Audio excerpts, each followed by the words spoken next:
Abandoned bear cub sneaks into a man's table to steal his food, but steals his heart. The wind carried the scent of brine and pine needles across Seabrook Bay as Walter Harris adjusted his weathered hands around the warm ceramic mug. Steam rose from his coffee, creating ghostly spirals that dissipated into the Oregon evening air. At 70, Walter had grown accustomed to the rhythm of solitude, the gentle creak of the mariner's deck beneath his feet, the distant cry of seagulls, and the eternal conversation between wave and shore. The restaurant buzzed with the quiet energy of a Thursday night. Couples murmured over candlelit tables. Families with sandy-footed children shared platters of fish and chips, and the occasional lone diner like himself found comfort in the anonymity of a public space. Walter preferred the corner table by the large windows where he could watch the Pacific stretch endlessly toward the horizon, painted in shades of amber and rose as the sun surrendered to twilight. "More coffee, Walter?" asked Sarah, the waitress, who had been serving him the same grilled salmon dinner every Thursday for the past 3 years. Her voice carried the familiar warmth of small-town recognition without the burden of forced conversation. "Please." Walter nodded, his eyes still fixed on the darkening water. Sarah refilled his cup with practiced efficiency, the aroma of fresh ground beans mingling with the salt air that seeped through the restaurant's weathered boards. Walter had been coming to the mariner's deck since Margaret's funeral. The routine had started as an attempt to avoid the echoing silence of their cabin, but had evolved into something more. A weekly pilgrimage to a place where memories felt manageable, where the vastness of the ocean made his grief feel smaller, more bearable. He cut another piece of salmon, savoring the way the butter and herbs complemented the fish's natural richness. The fog was beginning its nightly dance across the water, tendrils of mist reaching toward shore like ghostly fingers. Walter found the sight oddly comforting. There was something honest about fog, the way it admitted to obscuring the world rather than pretending clarity where none existed. A soft clatter from beneath the deck interrupted his reverie. Walter paused, fork halfway to his mouth, listening. The sound came again, not quite the rhythmic knock of waves against the restaurant's supports, but something more deliberate, more intentional. He dismissed it initially as debris caught in the current, but the scratching continued, accompanied now by what sounded like labored breathing. Walter set down his fork and leaned toward the window, trying to peer into the shadows beneath the deck. That's when he saw them, 2 black eyes reflecting the restaurant's golden light, wide with a mixture of fear and desperate hope. The creature emerged slowly from the shadows, revealing itself to be a small black bear cub, its fur matted with sand and seawater. One front paw was held gingerly away from the ground. Walter's breath caught in his throat. In all his years living along the Oregon coast, he had encountered black bears in the forest, but never one so young, so obviously alone, and certainly never one that had somehow made its way to the water's edge. The cub couldn't have been more than a few months old, small enough that it should still have been with its mother. The little bear's nostrils flared as it caught the scent of Walter's salmon, its eyes fixed on the plate with an intensity that spoke of genuine hunger, but it made no move to approach. Instead, it remained frozen in the shaft of light, spilling from the restaurant window, trembling from cold or fear, or both.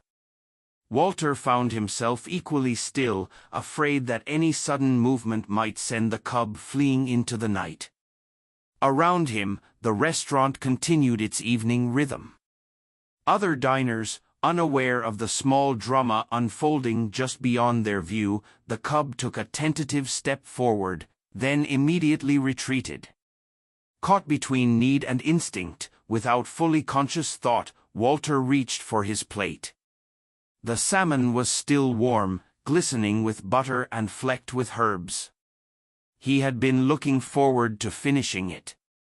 The mariner's deck grilled their fish to perfection with a crispy skin that gave way to tender, flaky meat, but something in the cub's eyes made the decision for him. Slowly, deliberately, Walter slid the plate across the table until it rested at the very edge, closest to the window. The cub's head tilted as if trying to understand this unexpected gesture. For a long moment, neither moved. Then, with the careful deliberation of the very young or very desperate, the cub approached. Its injured paw made its gait uneven, but determination propelled it forward. When it reached the deck's edge, it stretched up on its hind legs, barely tall enough to reach the plate with one large, clumsy paw. The plate teetered for a moment before tumbling to the deck below, with a ceramic crash that made several diners look up in mild curiosity.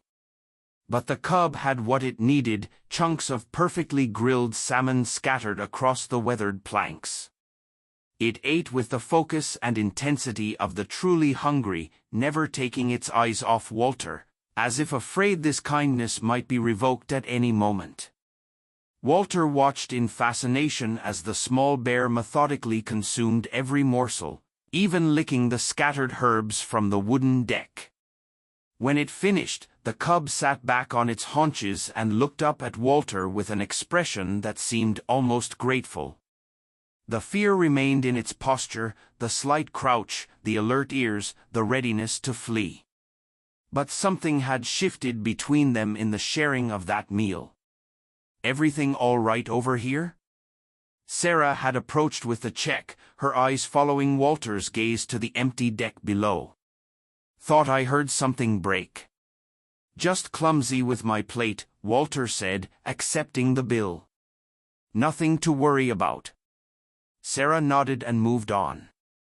But Walter caught her puzzled glance at his untouched silverware, still neatly arranged beside his napkin. He left a generous tip and gathered his jacket, aware that the cub was watching his every movement. The evening air bit sharper than it had seemed through the restaurant's windows.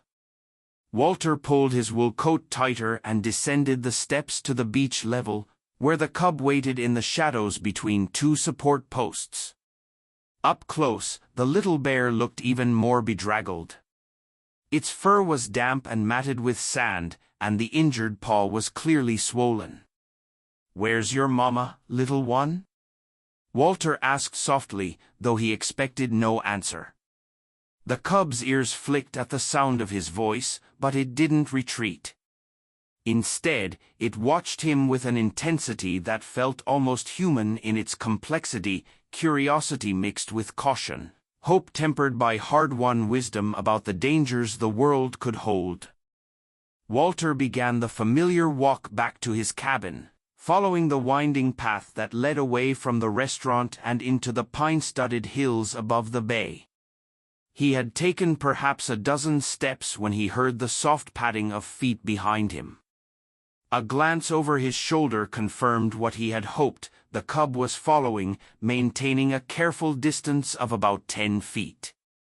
The light drizzle that had threatened all evening finally began to fall, starting as a fine mist that settled on Walter's glasses and gradually intensifying into proper raindrops.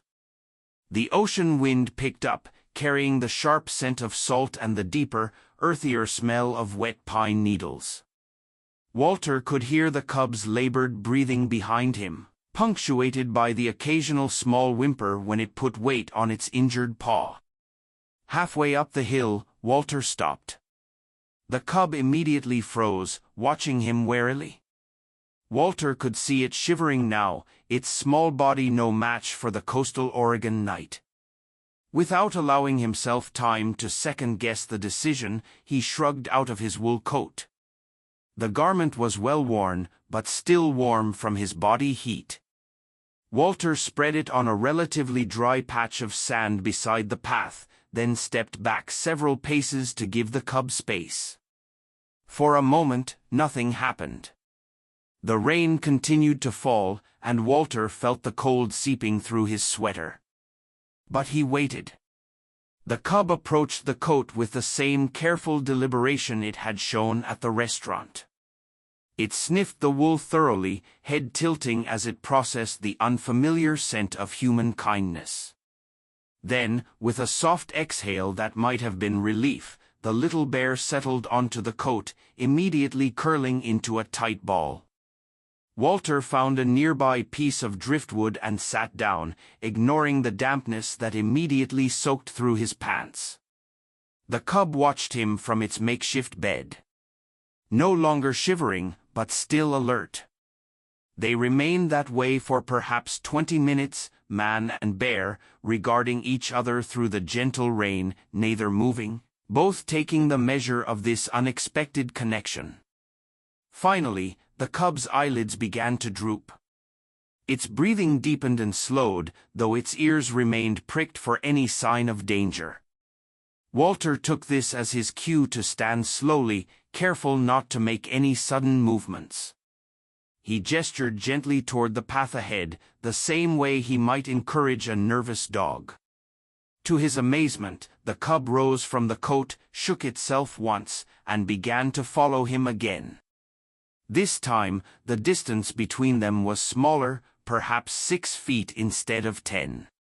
Walter bundled up the damp coat and continued up the hill, acutely aware of his small shadow padding along behind him. His cabin materialized from the drizzle like something from a fairy tale, weathered cedar shingles silver in the rain, windows glowing with warm yellow light, surrounded by towering Douglas firs that creaked and swayed in the wind. Walter had built the place himself 40 years ago when his back was straight and his hands steady, as a wedding gift for Margaret. Every board, every beam, every carefully fitted window frame carried the weight of their shared dreams. Walter approached his front door with unusual uncertainty. In all the years he had lived here, he had never brought home anything larger than the occasional injured bird. But something about the cub's determined following, its obvious need, and perhaps his own deep loneliness made the decision seem inevitable. He opened the door and stepped aside, gesturing for the cub to enter. The little bear paused at the threshold, nostrils flaring as it processed the scents of the cabin, wood smoke, coffee, the lingering aroma of this morning's bacon, and underneath it all, the indefinable smell of a place where someone had lived and loved for decades. After a moment's hesitation, the cub stepped inside. The cabin's interior was simple but comfortable. A stone fireplace dominated one wall, flanked by built-in bookshelves that Walter had constructed with loving attention to detail. A well-worn leather armchair sat angled toward the fireplace with a reading lamp and small side table within easy reach. The kitchen occupied the far end of the single large room, separated from the living area by a breakfast bar that had seen countless morning coffees and evening meals. Walter moved slowly, aware that the cub was taking in every detail of its new surroundings. He filled a ceramic bowl with water and placed it near the fireplace, then retrieved an old wool rug from the linen closet, one of Margaret's favorites, soft gray wool that she had bought at a craft fair in Portland years ago. He spread the rug in front of the hearth and stepped back. The cub investigated the water bowl first, drinking deeply before turning its attention to the rug. After a thorough sniffing inspection, it settled onto the soft wool with a sigh that seemed to carry the weight of the world. Within minutes, it was asleep, its small sides rising and falling in the steady rhythm of exhaustion. Finally allowed to rest, Walter settled into his armchair with a cup of tea, watching the small form on Margaret's rug. Tomorrow, he would need to figure out what to do. Find a wildlife rehabilitator perhaps, or contact the Forest Service. The cub clearly needed medical attention for its injured paw, and it was too young to survive on its own. But tonight, with rain pattering against the windows and the fire casting dancing shadows on the cabin walls, Walter found himself oddly content to simply sit and listen to another living creature's peaceful breathing, filling the space that had been so quiet for so long. Outside, the storm intensified, wind howling through the pines with a sound like distant voices. But inside the cabin, man and bear rested in companionable silence, each perhaps sensing that this night marked the beginning of something neither had expected to find, a connection that would transform them both in ways they couldn't yet imagine. Morning brought weak sunlight filtering through the cabin's windows and the rich aroma of coffee brewing on the kitchen counter. Walter had awakened early, as was his habit, but instead of the usual solitary routine of shower, breakfast, and morning reading, he found himself moving with unusual care, conscious of the small form still curled on Margaret's rug. The cub, Walter had already begun thinking of him as Cubby, though he couldn't say exactly when the name had occurred to him, stirred as the coffee maker finished its cycle with a soft beep. Dark eyes opened, immediately alert, scanning the unfamiliar surroundings before settling on Walter's figure in the kitchen. "Good morning, little fellow," Walter said softly, keeping his voice low and calm. "How's that paw feeling today?" Cubby struggled to his feet, favoring the injured limb more noticeably than he had the night before. The swelling appeared worse in the morning light, and Walter could see that the fur around the paw was matted with what looked like dried blood. Walter knew he was out of his depth. His experience with animals was limited to the occasional injured seagull and the feral cats that sometimes appeared in his woodshed during harsh winters. A bear cub, even a small one, required expertise he simply didn't possess. But he also knew that the nearest wildlife rehabilitation center was more than 2 hours away, and he wasn't sure Cubby was in any condition for such a journey. The swelling appeared worse in the morning light, and Walter could see that the fur around the paw was matted with what looked like dried blood. Walter knew he was out of his depth. His experience with animals was limited to the occasional injured seagull and the feral cats that sometimes appeared in his woodshed during harsh winters. A bear cub, even a small one, required expertise he simply didn't possess. But he also knew that the nearest wildlife rehabilitation center was more than 2 hours away, and he wasn't sure Cubby was in any condition for such a journey.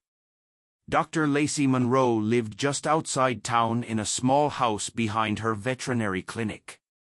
Walter had met her only once, when Margaret's old cat, Whiskers, had needed emergency surgery 3 years ago. He remembered her as a calm, competent woman in her mid-50s who had treated both pet and owner with equal kindness during a difficult time. "I'm going to get you some help," Walter told Cubby, who was now investigating the water bowl again. "But first, let's see about getting some food into you." Walter rummaged through his refrigerator, taking inventory of what might appeal to a young bear. He found eggs, some leftover bacon, and in the freezer, a package of salmon steaks he had been saving for a special occasion. If this didn't qualify as special, he thought, nothing ever would. He prepared the salmon simply, just a light coating of olive oil and a gentle warming in the pan. The scent filled the cabin, and Cubby's nose twitched with obvious interest. Walter cut the fish into small pieces and placed them in a shallow bowl, setting it near the rug.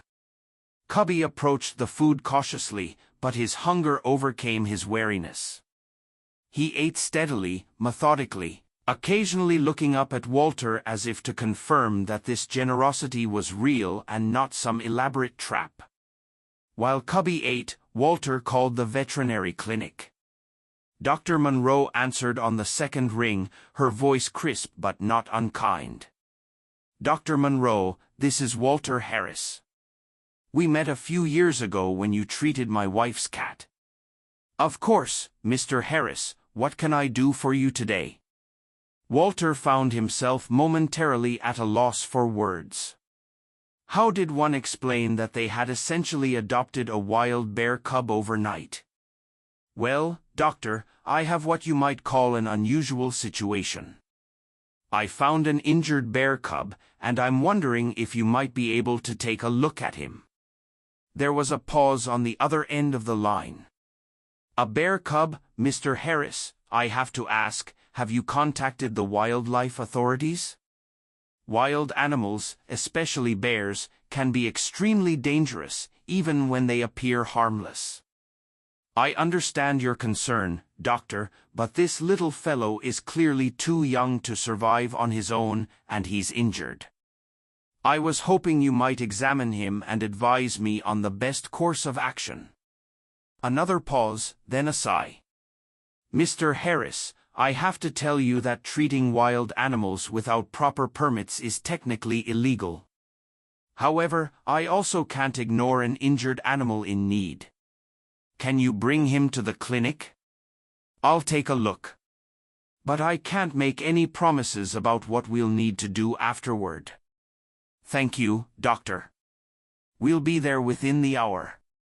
The challenge of transporting Cubby proved less difficult than Walter had anticipated. The cub seemed to understand that Walter meant him no harm, and when Walter opened the passenger door of his old Ford pickup, Cubby climbed in without protest, settling on the bench seat with an air of resigned trust.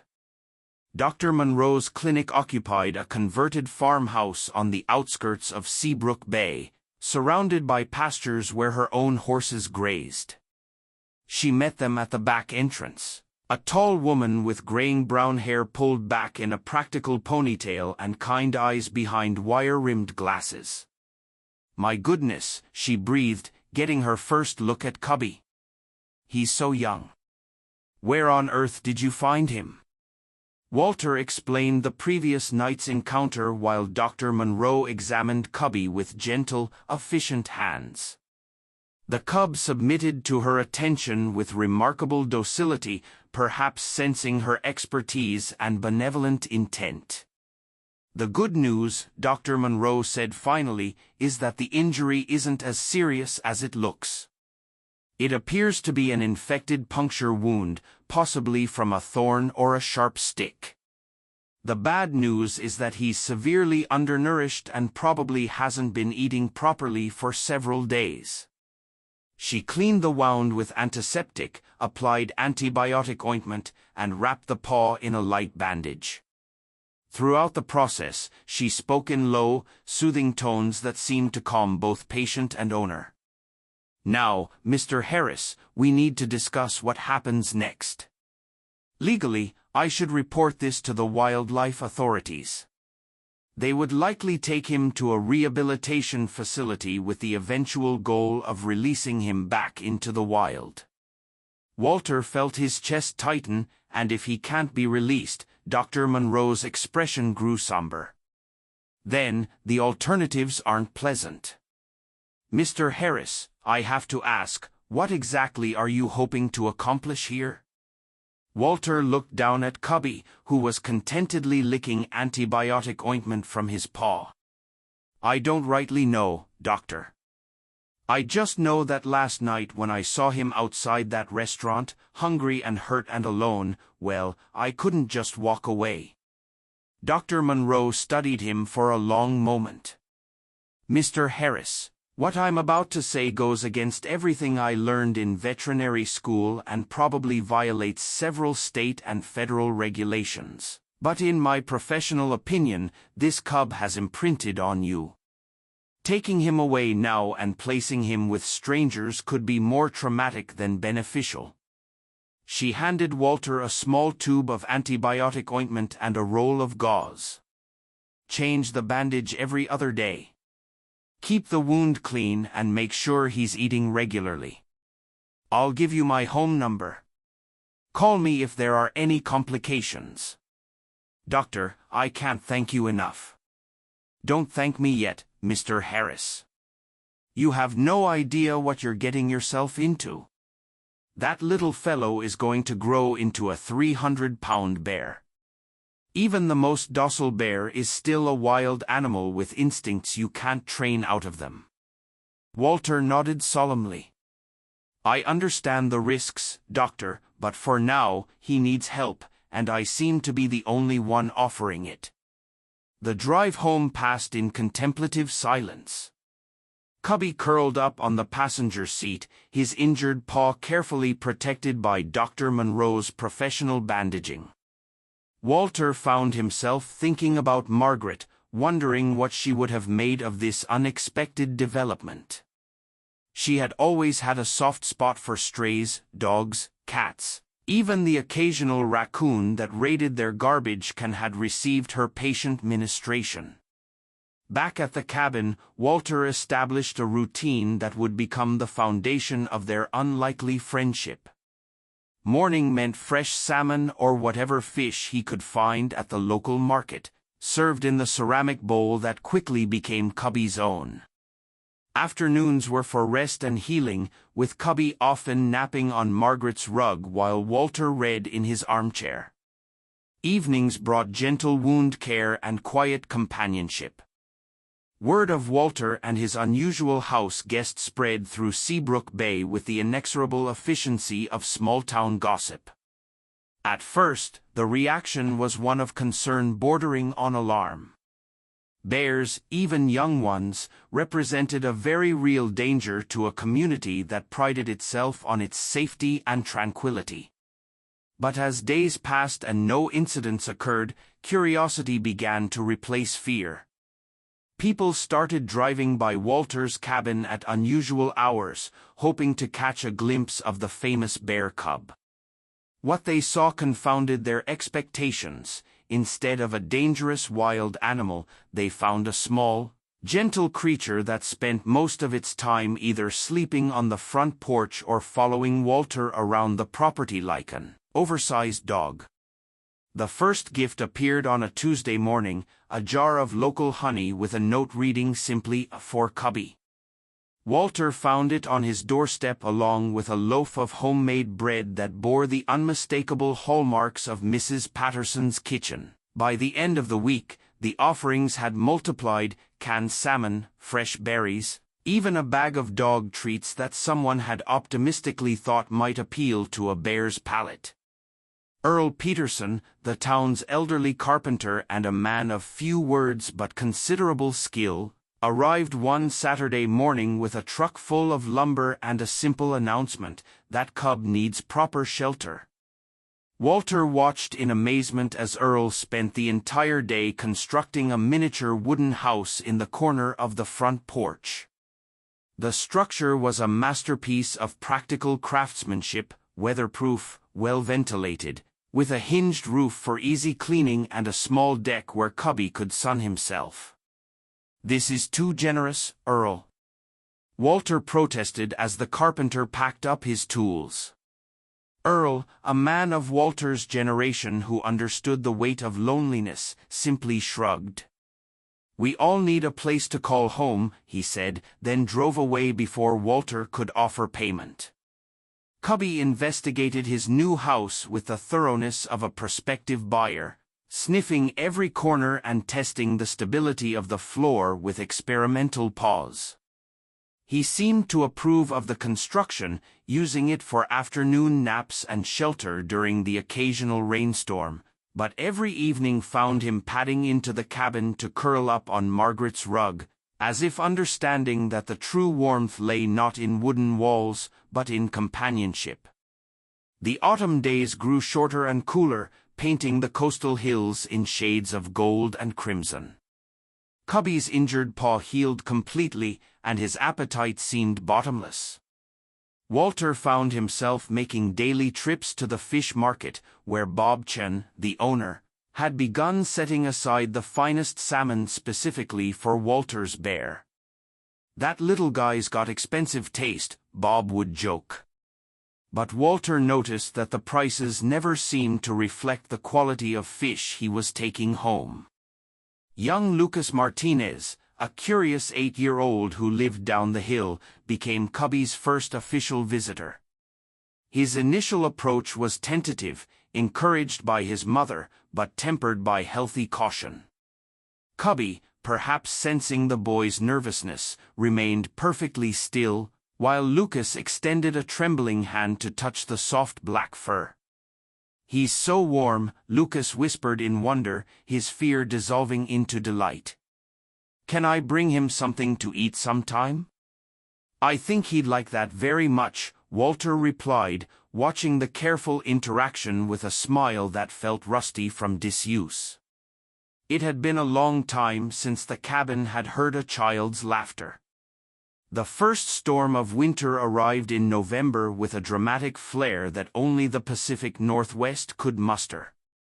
Winds howled through the Douglas firs with supernatural fury, and rain lashed the cabin's windows with sheets of water that made the outside world disappear entirely. Walter had seen such storms before, and had long since learned to respect their power. He checked his flashlights, made sure the battery-powered radio was working, and settled in to wait it out. Cubby, now grown considerably larger and more muscular, seemed uneasy.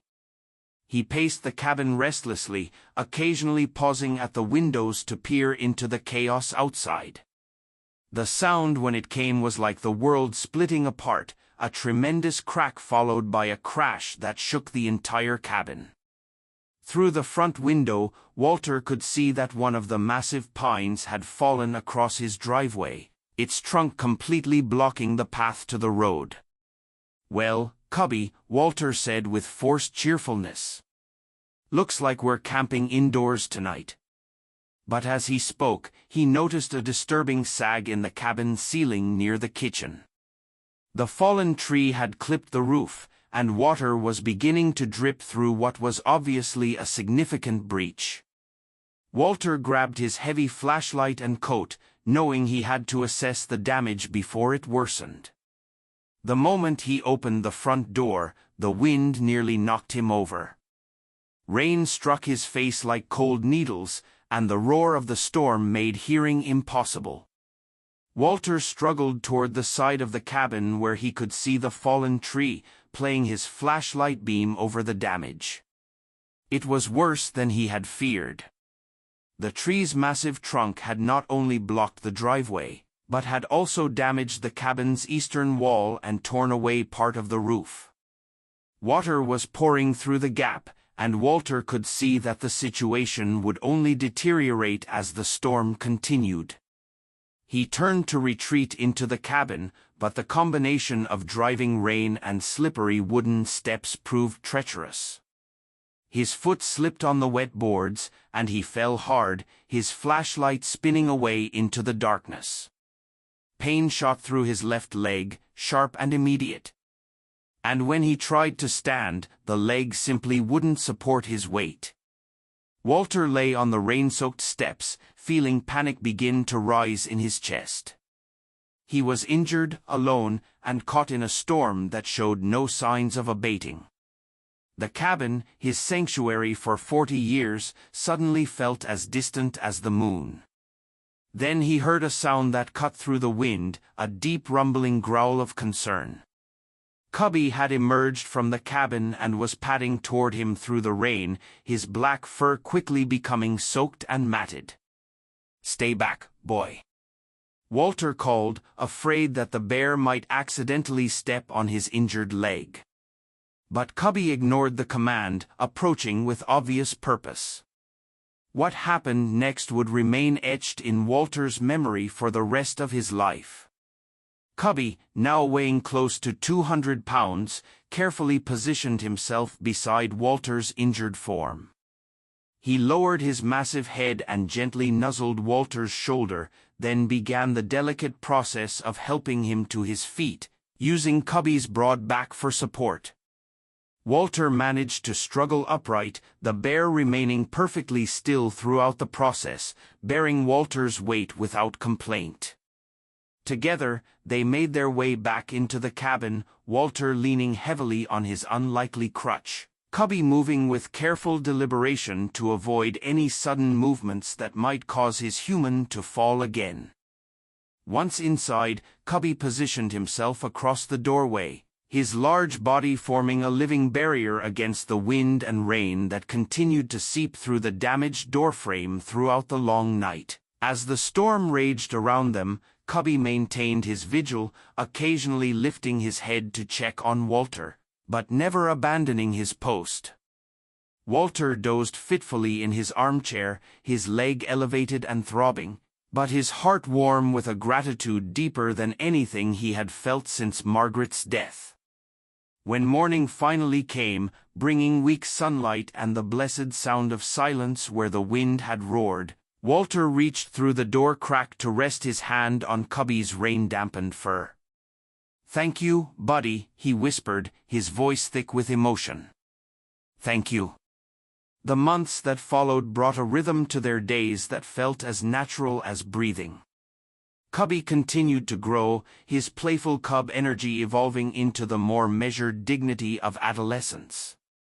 He developed habits and preferences that never failed to amuse Walter, a fondness for sitting by the kitchen window while Walter prepared meals, an inexplicable fascination with the harmonica Walter sometimes played in the evenings, and an apparent belief that Margaret's rug remained the most comfortable spot in the entire cabin. The people of Seabrook Bay had fully embraced their unusual neighbor. Children would sometimes gather at the edge of Walter's property, hoping to catch sight of Cubby, who seemed to understand his role as a gentle ambassador between the human and wild worlds. He would often acknowledge their presence with a dignified nod, maintaining his distance, but radiating a calm friendliness that put even nervous parents at ease. Winter settled over the coastal hills like a familiar friend, bringing shorter days and the kind of crystalline beauty that made the Pacific Northwest famous. Walter strung lights around the cabin's eaves, a tradition he and Margaret had maintained for decades. Cubby watched the installation process with what appeared to be intense interest, occasionally offering assistance by carrying small branches in his mouth. On Christmas Eve, as snow began to fall in fat, lazy flakes that caught the colored lights and transformed the world into something magical, Walter found himself holding Margaret's photograph as he had countless times before. But this time, the ritual felt different, less like an ending and more like a continuation. "See that, love?" he whispered to the image of his wife's smiling face. "I'm not alone anymore." Beside his chair, Cubby lifted his great head and regarded Walter with dark eyes that seemed to hold depths of understanding beyond what any wild creature should possess. Slowly, gently, he rested his muzzle on Walter's knee, his breathing warm and steady in the peaceful cabin. As the years passed, they grew old together in the way that companions do, gradually, gracefully, with an acceptance of time's passage that comes only through shared experience. Cubby became a massive but gentle giant. His presence on the front porch as much a part of Seabrook Bay's landscape as the lighthouse that guided ships safely to harbor. Walter's hair turned completely white, his back curved with age, but his eyes retained the clarity that comes from having found unexpected purpose in the twilight of life. Sometimes on quiet evenings, when the fog rolled in from the Pacific and the world seemed suspended between day and night, Walter would think about the chain of small decisions that had led them to this contentment. A plate of salmon pushed across a table, a coat laid on wet sand, a door opened to a creature in need. Such simple gestures, yet they had woven together into something approaching a miracle. Walter would often sit on his porch, Cubby by his side, watching the waves crash against the shore, a quiet testament to the extraordinary bond that had formed between a lonely man and a cub who stole his heart.